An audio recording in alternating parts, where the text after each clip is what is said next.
Hello guys, आज हमारा grammar Hindi grammar का दूसरा चैप्टर है वाच्य। वाच्य का शब्द अर्थ है इंग्लिश में वॉइस। वॉइस क्या है? आवाज। तो वाच्य को जानने के लिए सबसे पहले हमें जानना होता है किसी वाक्य किन किन अवयवों से मिलकर के बनते हैं। तो सबसे पहले एक वाक्य के लिए क्या जरूरी है? कर्ता, कर्म और क्रिया। अब हम आते हैं वाच्य के ऊपर। वाच्य में वॉइस जैसे कोई सेंटेंस बोला जाता है तो ये निर्धारित करता है कि इसमें किसकी प्रधानता होगी। कर्ता की प्रधानता होगी, कर्म की प्रधानता होगी या क्रिया की प्रधानता होगी। उस वाक्य में जिसकी प्रधानता होगी उसी के अनुसार क्रिया होगी। अगर कहा जाए आपके परिवार में 3 पीढ़ियों के लोग रहते हैं, सबसे पहले अगर बात की जाए तो कर्ता आपके दादाजी हो गए, दादाजी हो गए, कर्म आपके पिताजी हो गए और क्रिया आप स्वयं हो गए। तो इन स्थितियों में सबसे पहले कर्ता, कर्म और क्रिया इन तीनों में कौन सा प्रभावकारी होगा? कौन सा प्रभावकारी होगा? अगर आप घर की स्थिति को लेकर यदि आपके दादाजी जी हैं तो घर में न पिताजी की चलेगी ना आपकी चलेगी, तो सिर्फ पिताजी का ही रूप चलेगा, दादाजी का ही रूप चलेगा। उसको पिताजी और हमारे द्वारा भी, हम लोगों के द्वारा भी उस आदेश को मानना जरूरी होगा। उसी अनुसार करना है कर्ता, कर्म और क्रिया। तो कर्ता के अनुसार अगर क्रिया हो रही है तो कर्ता प्रधान होगा यानी कर्तवाच्य होगा। क्रिया के कर्म के अनुसार अगर क्रिया प्रधान होगी तो कर्मवाच्य होगा। यदि क्रिया यानी कि स्वयं इन दोनों की अनुपस्थिति में आप स्वयं जब आप घर में अकेले हो और आप पर रूल कोई करने वाला ना हो तो आप स्वयं प्रधान होंगे। आप जैसा कार्य करेंगे वो आपके अनुकूल होगा यानी क्रिया के अनुकूल होगा, वहां पर क्रिया प्रधान होगी। ऐसी स्थिति में जब हम स्वयं कोई कार्य करते हैं तो स्वयं कर रहे हैं, उसमें भाव होना स्वाभाविक है। इसलिए हम पढ़ने की मुद्रा में ये कर लेंगे कि क्रिया जब प्रधान होगी तो वहां पर होगा क्या? भाववाच्य। क्रिया प्रधान होगी वहां पर होगा, क्रिया प्रधान होगी तो वहां पर होगा भाववाच्य। भाववाच्य। तो अब हम फिर से बात कर लेते हैं। कर्ता, कर्म और क्रिया किसी भी वाक्य के 3 अवयव हैं। वाक्य 3 अवयव हैं और वाच्य में क्या बताता है? वाच्य में बताता है कि किसी भी वाक्य में किसकी प्रधानता है। कर्ता की प्रधानता है, कर्म की प्रधानता है या क्रिया की प्रधानता है।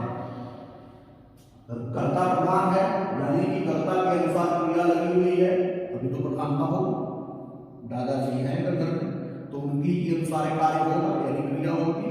तो कर्ता प्रधान यानी दादाजी प्रधान हो गए यानी कर्तवाच्य। कर्म के अनुसार क्रिया लग रही है तो कर्म प्रधान होगा, कर्तवाच्य। क्रिया आप घर में स्वयं हैं और आप अपने अनुरूप कार्य करते हैं और उसका में भाव उत्पन्न होता है जिसे हम कहते हैं भाववाच्य।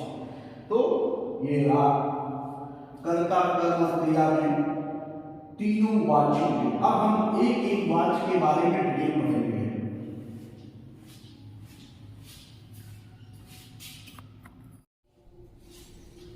अब हम आते हैं आगे की श्रृंखला में कर्तवाच्य। कर्तवाच्य जब वाक्य में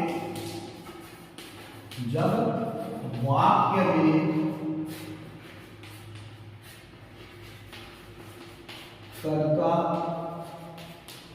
प्रधान हो या दूसरे अर्थ में ऐसे कह सकते हैं, जब वाक्य में क्रिया कर्ता के अनुरूप हो, कर्ता के अनुरूप हो, वहां कर्तवाच्य होगा। कर्तवाच्य को एक्टिव वॉइस, इंग्लिश में तो पढ़ा होंगे, active voice and passive voice, वही है आपका कर्तवाच्य में एक्टिव वॉइस। एक्चुअली हिंदी में active voice passive voice English में होता है, हिंदी में कर्तवाच्य एक्टिव वॉइस होता है, जो हमारा कर्मवाच्य और भाववाच्य दोनों को मिला करके आपका पैसिव वॉइस होता है, जहां पर कर्म की प्रधानता और भाव की प्रधानता होती है। उसको हम डिटेल में आगे पढ़ेंगे। सबसे पहले देखते हैं कि जब वाक्य में कर्ता प्रधान हो या जब वाक्य में क्रिया कर्ता के अनुरूप हो, वहां कर्तवाच्य होगा, इसे एक्टिव वॉइस में बोलेंगे। इसकी उदाहरण के तौर पर हमने देखा जाए, जैसे कि उदाहरण रख ले, उदाहरण मतलब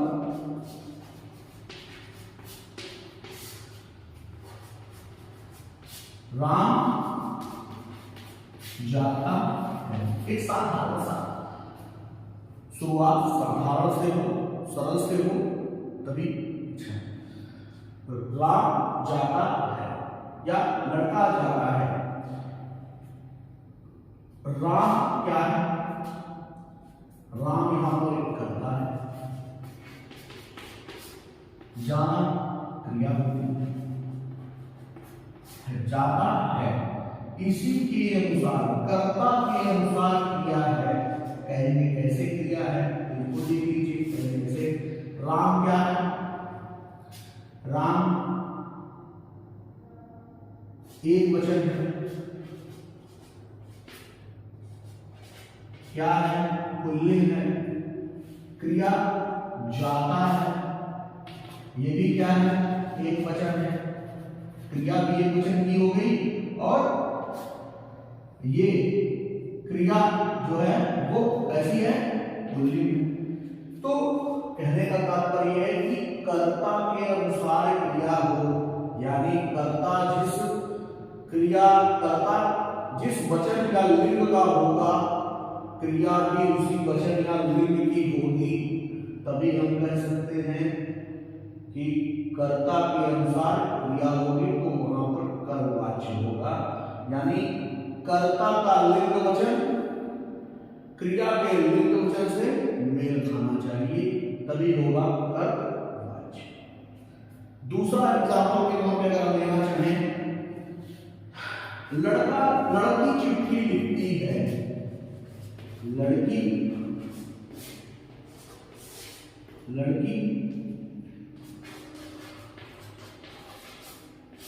चिट्ठी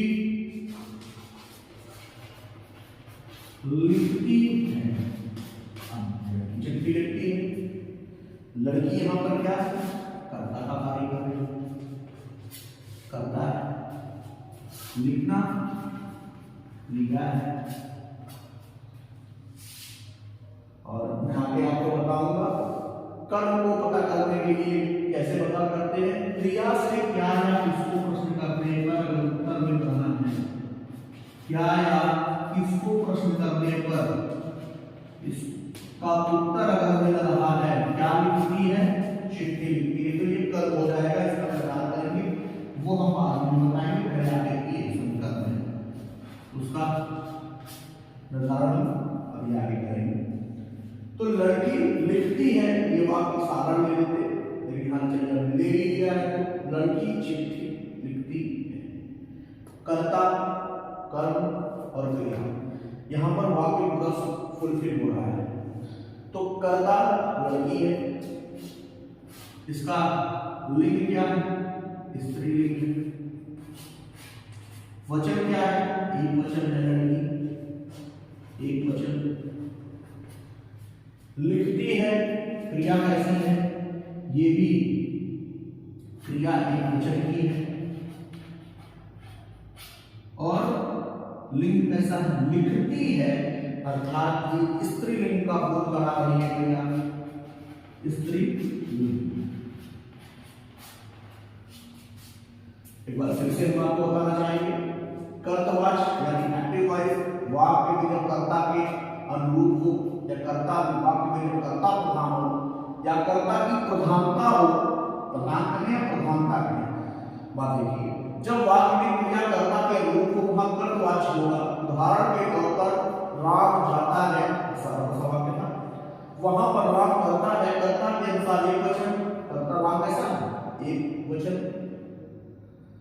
और लिंग कैसा है, वचन एक है और लिंग है पुल्लिंग। क्रिया का कैसा है, एक वचन पुल्लिंग। लड़की चिट्ठी लिखती है, देखिए लड़की कहता है, इसका वचन एक वचन, लिंग स्त्रीलिंग। चिट्ठी लिखती है, चिट्ठी तो कर्म हो गया, लिखना क्रिया है, तो लिखती है एक वचन, क्रिया का एक वचन, क्रिया का लिंग क्या है, स्त्रीलिंग है। क्रिया किसी स्त्रीलिंग की क्रिया है। यह साबित करता है कि यहाँ पर कर्ता अर्थात कर्ता की प्रधानता होगी, कर्मवाच्य होगा, कर्ता की प्रधानता होगी, कर्मवाच्य होगा।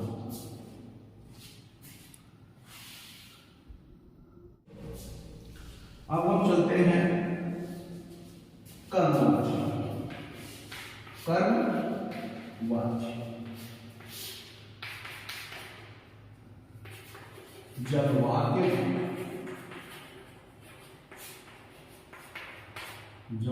में कर्म और क्रिया हो तथा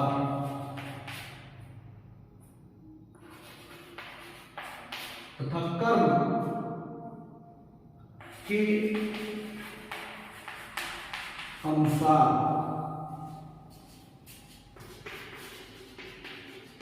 क्रिया लगी हो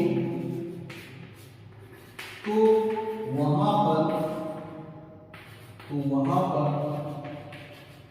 कर्म की प्रधानता होगी, कर्म की प्रधानता होगी। कर्म की प्रधानता होने का मतलब वो वाक्य कैसा होगा, वाक्य कर्मवाच्य होगा, वाक्य कर्मवाच्य होगा, वाक्य कर्मवाच्य होगा, कर्मवाच्य।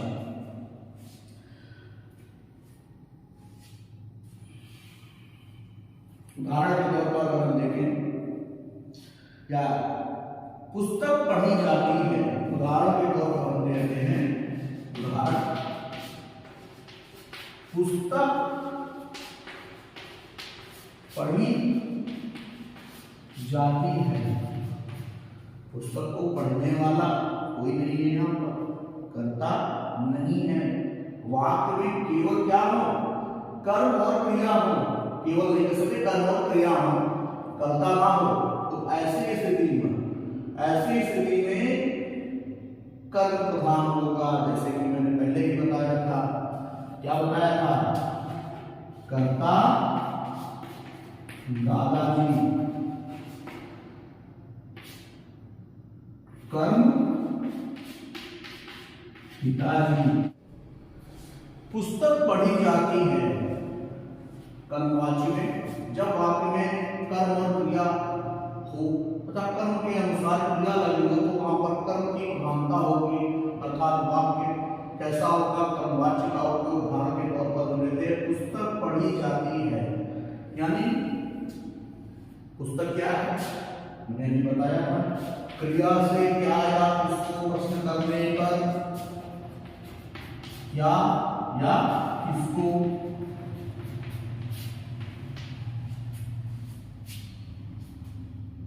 क्या पढ़ी जाती है, पुस्तक पढ़ी जाती है। क्या पढ़ी जाती है, पुस्तक पढ़ी जाती है। दूसरा आपने कर रहा है कि या पुस्तक को किसको पढ़ी जाती है, पुस्तक को पढ़ी जाती है।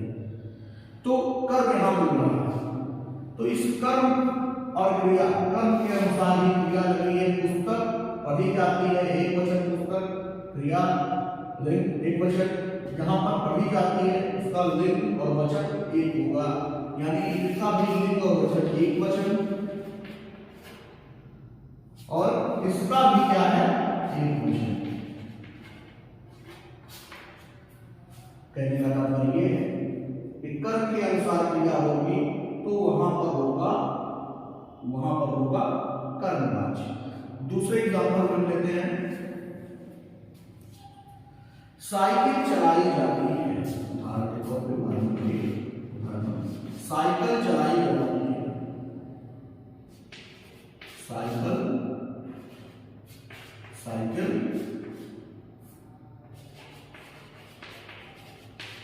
चलाई जाती है। साइकिल जो है तो चलती नहीं, कर्ता निर्धारक है यहाँ पर। तो साइकिल चलाई जाती है, अगर आप प्रश्न करना चाहें क्रिया से, चलाना क्रिया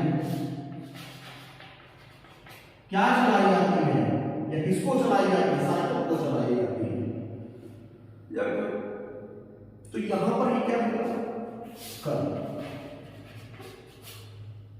जहां पर कर्म और क्रिया होंगे, कर्ता निर्धारक होगा, वहां पर कर्म की प्रधानता होगी और वो वाक्य कैसा होगा, वो वाक्य होगा कर्मवाची। कर्मवाची।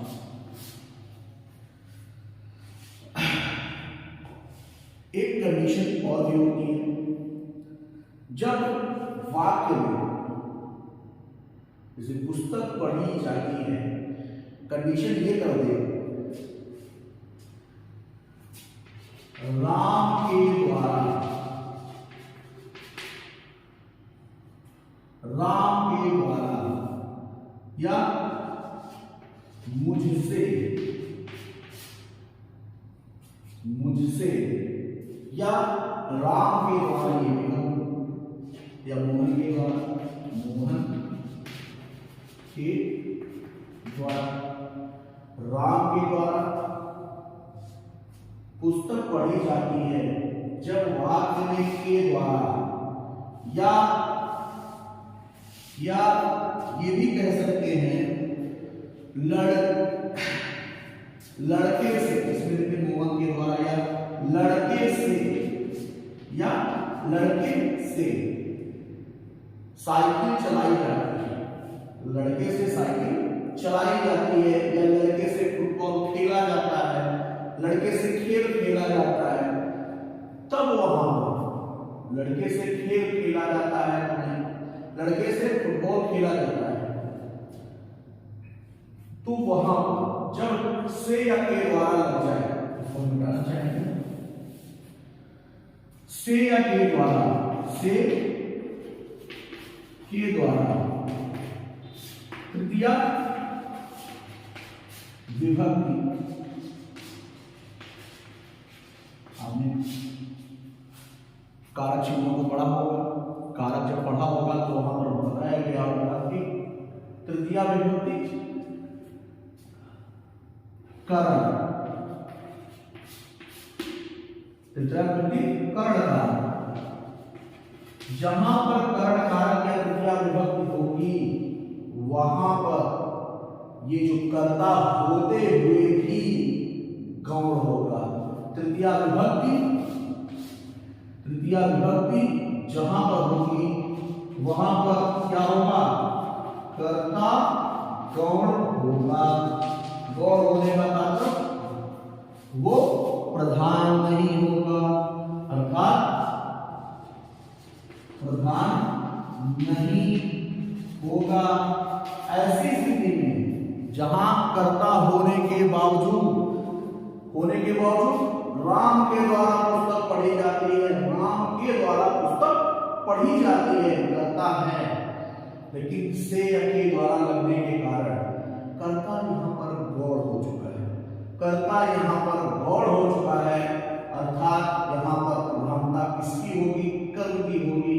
तो यह वाक्य इसमें होगा कर्मवाची, इसमें होगा कर्मवाची।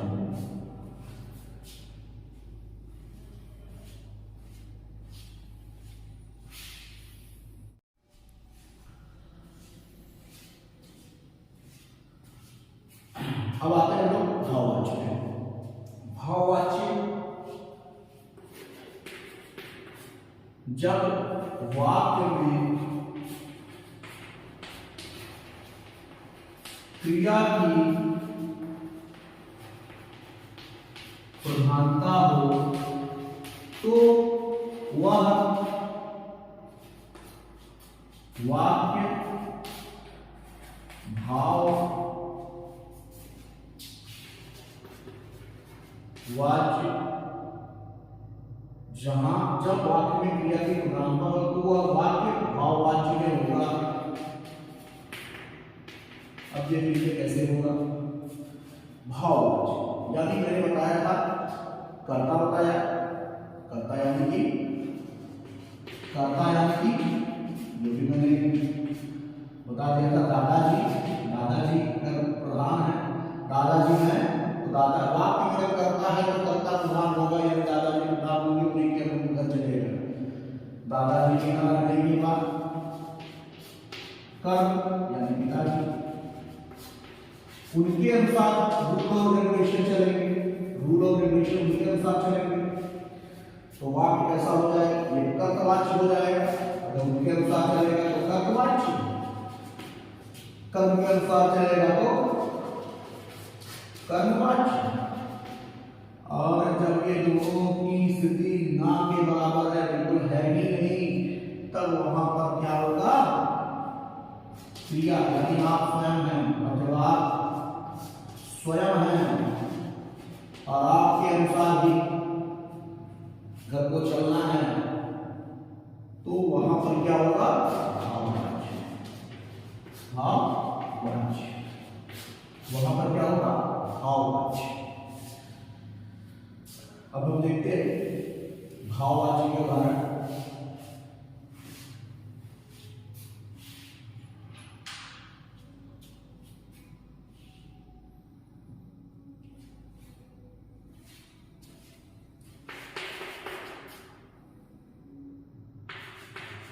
सोया नहीं जाता,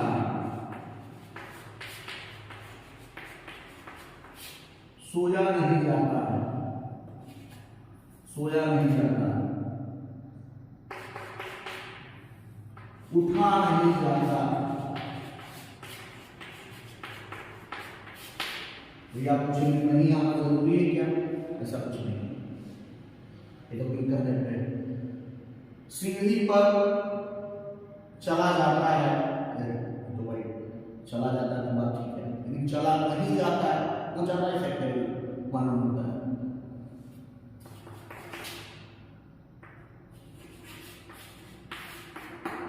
सीढ़ी पर चला नहीं जाता, तो सोया नहीं जाता, कहने का तात्पर्य है सोना क्रिया है, जाता है, सोया नहीं जाता है।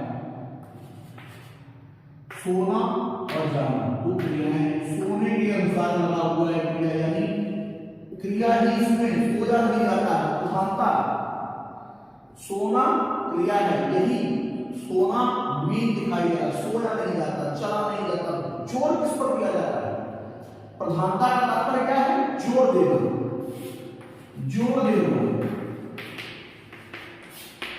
उसमें कर्ता पे जोर दिया जा रहा है, यहां कर्मवाच्य में कर्म पर जोर दिया जा रहा है, यहां पर क्रिया पर जोर दिया है, चला नहीं जाता, प्रभावकारी क्रिया है, चला नहीं जाता, उठा नहीं जाता, पढ़ा नहीं जाता। तो ऐसी क्रियाएं जहां पर आती हैं वहां पर होता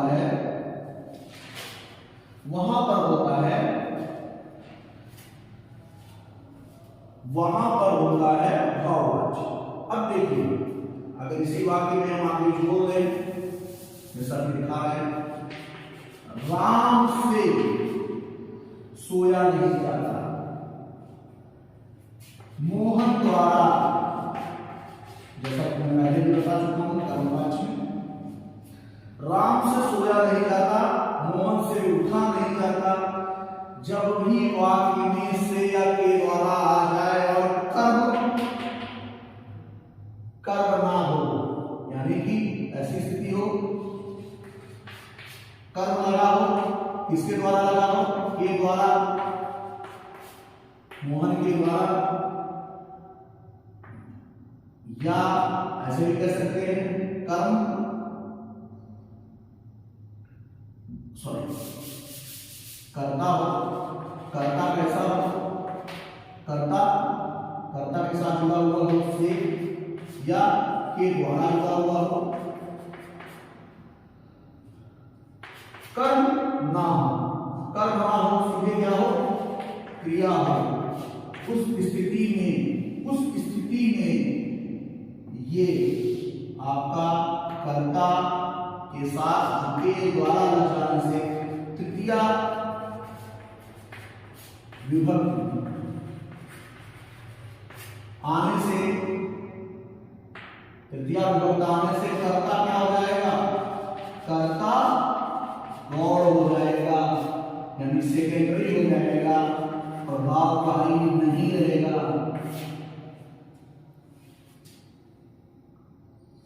सेकेंडरी हो जाएगा, प्रभावकारी नहीं रहेगा।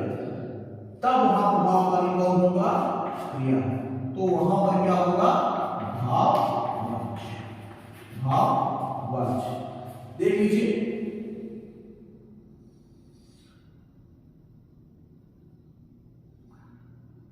राम से सोया नहीं जाता, फिर से लिखते हैं, राम से सोया नहीं जाता, मोहन से उठा नहीं जाता। यहां पर प्रधानता जोर किस पे दिया जा रहा है, क्रिया पर जोर दिया जा रहा है। सोने पर, उठने पर, सीढ़ी पर चढ़ा नहीं जाता। हाँ? क्या है इसको है, देखिए सीढ़ी पर चढ़ा नहीं जाता, इसका तात्पर्य क्या है कि ये चला नहीं जाता, ये क्रिया है, और क्रिया की यहां पर क्या है, प्रधानता है, या क्रिया पर जोर दिया जा रहा है, जोर दिया जा रहा है, वहां उस स्थिति में होगा भाववाच्य। अब मैं कुछ इंपॉर्टेंट चीजें आपको बताने जा रहा हूं जो ये डिफरेंशिएट करेगा कि कोई क्रिया, कोई वाक्य कर्मवाच्य है या फिर भाववाच्य है। देखते हैं।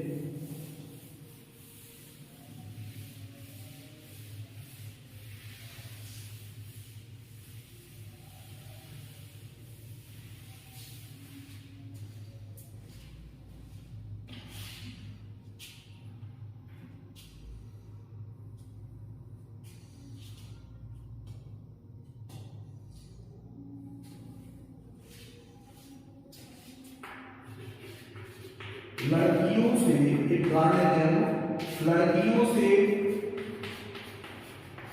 गाया नहीं जाता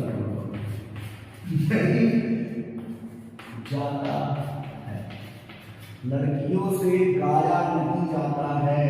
मैंने आपको बता दिया था, से लग गया, के द्वारा लग गया, तो ये क्या हो गया, कर्ता गौण हो गई, कर्ता आपका गौण हो गया। वहां पर क्या होगा, ये भाववाच्य हो जाएगा, भाववाच्य।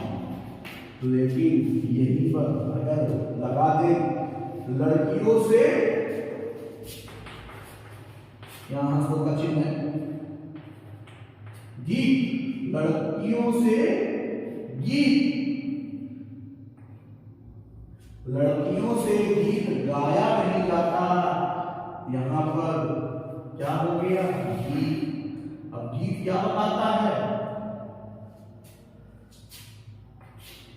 क्या नहीं जाता है, क्या है किसको,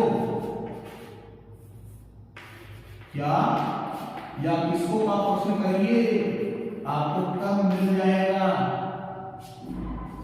क्या नहीं गाया जाता, गीत नहीं गाया जाता, क्या नहीं गाया जाता, गीत नहीं गाया जाता, तो कर्म मिल गया, यदि कर्म आ गया है, वाक्य में अगर कर्म है, साथ में क्रिया आ गई है, तो कर्म प्रधान होगा। पिताजी आ गए हैं तो आप प्रभावशाली नहीं रहेंगे, आप प्रभावशाली नहीं रहेंगे। उस स्थिति में यह वाक्य परिवर्तित होकर के क्या हो जाएगा, कर्मवाच्य।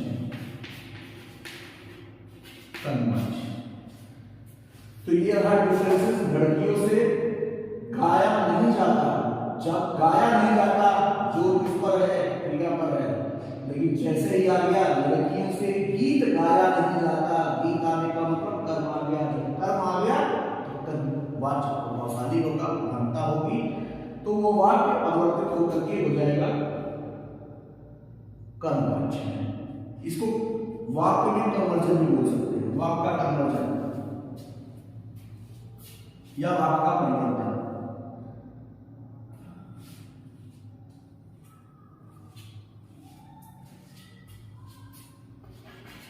लड़कों द्वारा खेला जाता है।